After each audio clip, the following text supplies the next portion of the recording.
Delighted to get through, like you say. I've got nothing but respect for Anthony. He's a proper player. Yeah, just a great result. That's it.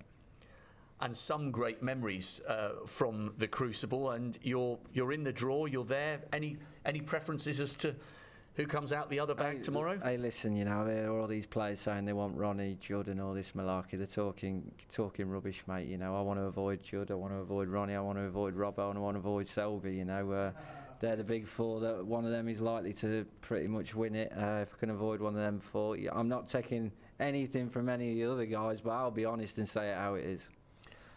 Do you feel you're approaching or getting back to the kind of form that saw you qualify automatically as one of the top seeds? Yeah, I've pretty much not played for 3 or 4 months, to be honest with you. You know, I've just been turning up the comps.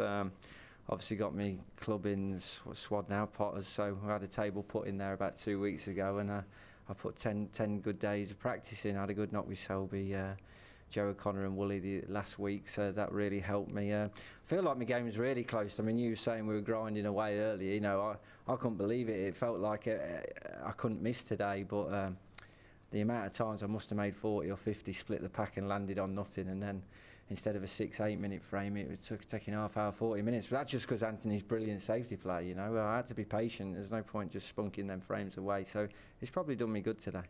Yeah, you really did maintain your composure brilliantly, because, you know, that element of your game was tested, because Anthony has been there, done it, bought the T-shirt. You know, he's trying to get to the Crucible at the age of 50, which would have been a fantastic achievement. And he can come back from all sorts of different scenarios. Yeah, listen, you're not comfy until you got the 10 frames, you know. Even though I was like 9-3 up, you know, it looked like I was going to make a big break in the last, and then I got a bit unlucky with another split, potted a great red, missed a tough pink, you know. Where you can land sometimes is unbelievable when you think you've played a great shot, you know. But I potted a good red in the end and cleared them up. So yeah, listen, I'll just go back and practice, and I don't, you know, I'll wait for the text to come through who I've got tomorrow. I ain't bothered, to be honest with you. Like I say, I'd like to miss the top 4 and go from there, mate. So you won't watch the draw. You'll wait for somebody to contact you. You'll probably get phoned by a journalist anyway. Yeah, no, I've got better things to do. I'll be brushing an eye on the tables at the club tomorrow morning, you know. And it's just finally on the club. Is this you sort of preparing? Not saying you're thinking about retirement, but is this you preparing for, like, long term, a different stage of your life, or is it just an opportunity came along and you felt you'd grab it? Yeah, just a bit of an opportunity with 2 of my lifelong mates, you know, so it made a bit of a cheaper punt between the 3 of us. But, you know, they say three's a crowd, but it works out well between the 3 of us, me, Neil and Phil.